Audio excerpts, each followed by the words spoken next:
the Basement Tapes, episode number 311. I bet you didn't expect that, but here we go.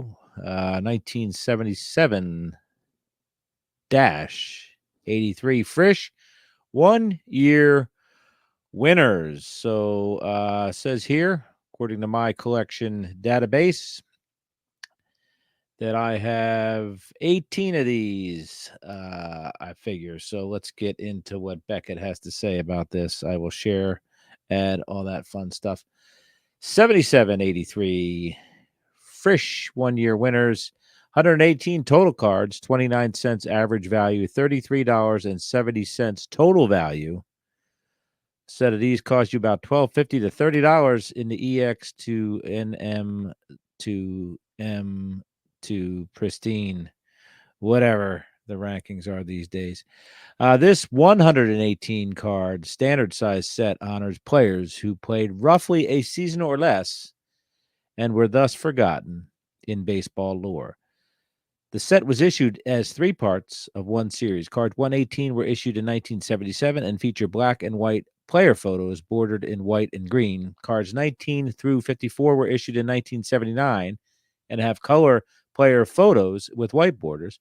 Cards 55 through 118 were issued in 1983 and have colored photos with blue and white borders. The extended caption and Major League statistical record on the horizontally oriented backs are banded above and below by red stripes. The cards are numbered on the back in a baseball diamond in the upper left corner. Great description by Beckett. Kudos to you folks for bringing the heat there in the 1977-83 Frisch 1 year winners. It says winners. Let's look at the top 3 of these out of these 118. I have a few fun ones, and one I do have is Eddie Goodell, card number 1, followed by Bill Graham, and then a pair of Chuck Connors and Pete Gray. Of course, very famous for all different reasons there. Eddie Goodell obviously walked in his only plate appearance for the Brownies. Chuck Connors was the rifleman on TV, and Pete Gray was the one-armed man that wasn't being chased by Harrison Ford, but he was a one-armed baseball player for the Brownies as well. I think were the Cardinals, maybe the Brownies. Bill Graham sounds suspiciously like a preacher man from the South.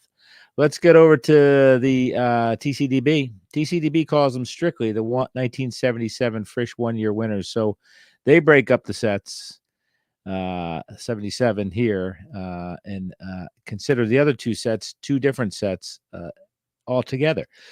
So I have all of these. It looks like I have the first 18 of them. So here we are in 1977. Teams depicted here are the Brooklyn Dodgers, Chicago Cubs, Chicago White Sox, Cincinnati Reds, Los Angeles Angels, Philadelphia Phillies, Pittsburgh Pirates, St. Louis Browns, St. Louis Cardinals, and the Washington Senators. I guess we're just going to go straight to the gallery. Here is those green borders surrounding a white border, surrounding a black and white photograph. Eddie Goodell, card number 1 there with the Browns in full glory. Let's read the back of Eddie's card number 1. Born 6/8/1925, Chicago, Illinois. Died 6/18/61 in Chicago, Illinois. He was height 3'7". He weighed 65 U.S. pounds. Batted right through left, although we probably never saw that in baseball anger. Eddie made top of baseball headlines in August of 1951 when he was sent up to pinch hit as part of a promotional stunt to help the Browns' attendance.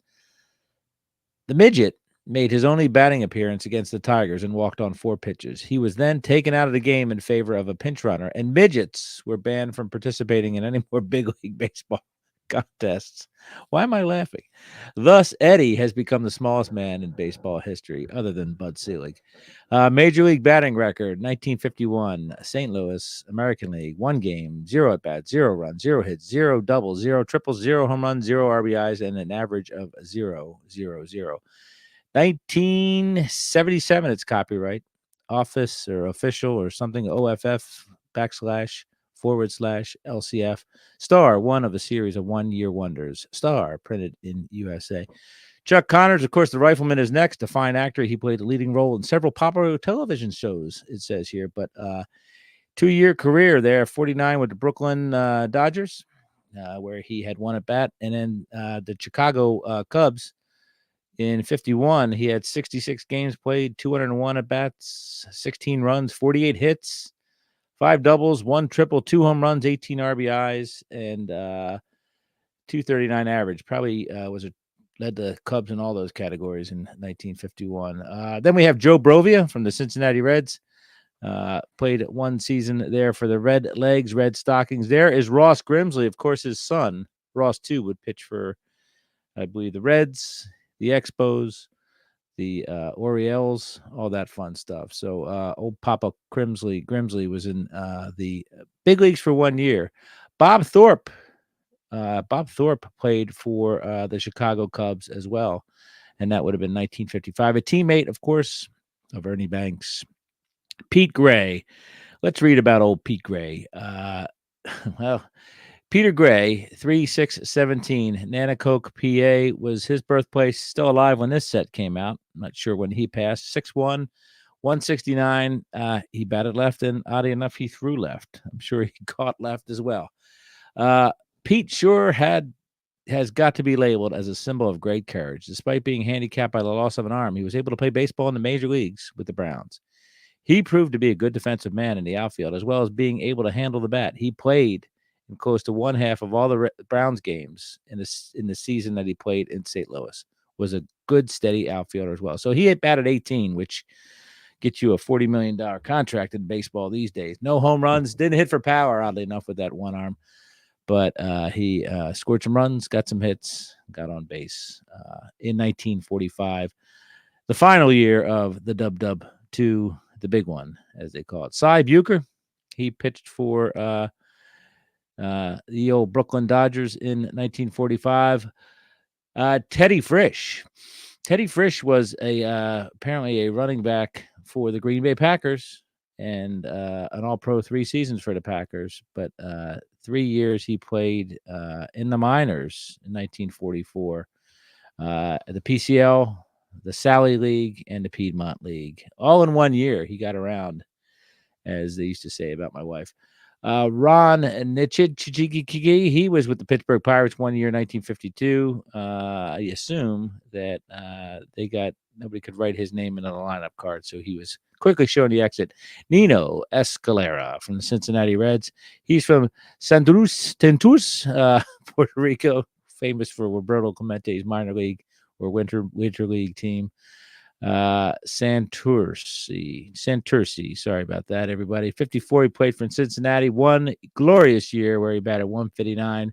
That's very Schwarber-esque, but he had 0 home runs to show. Bobo Holloman should have stuck around on that name alone. Played for St. Louis. The Browns, of course, bringing people in and out. He was a teammate, I guess, of Satchel Paige in 1953, going 3-7 with a 5.23 ERA. Tony Roig, he had some Roig rage. He was with the Washington Senators in 53, 55, and 56. It says the Senators were lucky to have a player with Tony's talents around. Not only was he a fine fielder, but he could also play second, short, and third. So they were so happy to have him around, they would send him down to the minors many times. Paul Petit from the Pittsburgh Pirates. Pettit, I guess it would be Paul Pettit there, left-hander. He was with the Pittsburgh Pirates. Like I said, nobody can still answer me who the greatest Pittsburgh Pirates pitcher was ever. Paul Schrampka with the Cubbies. He's there at Wrigley Field, swinging left-handed. 1953, 2 games. So he's swinging the bat, but no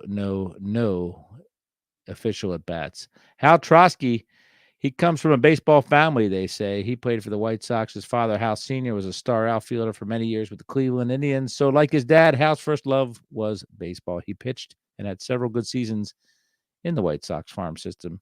And this gave him a chance to pitch for the White Sox in the majors. Had an assortment of pitches with his fastball being number 1. Called upon for several relief stints while in the minors. So 1 win. That's a 1.000 percentage. 1 strikeout, 2 bases on balls, ERA of 6. 2 games he played. He pitched 3 innings. Floyd Woolridge was with the St. Louis Cardinals, and he went 2-4 in 1955. Uh, Jimmy Westlake was with the Phillies in 1955. He played one game, batted once, and never showed up on the stat board again.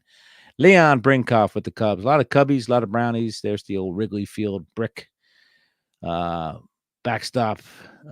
Worth putting that on a card all by itself. 9 games, 22 at bats, and a 182 batting average. So there's your 1977 version of the Frisch one-year wonders. I'm not sure if I had the 79 and the 83s. I probably should have been better prepared. So anyway, thanks for tuning in, stopping by, looking up the skirt here of the 1977-83 Frisch one-year winners. Basement tapes, number 311. Thanks, everybody.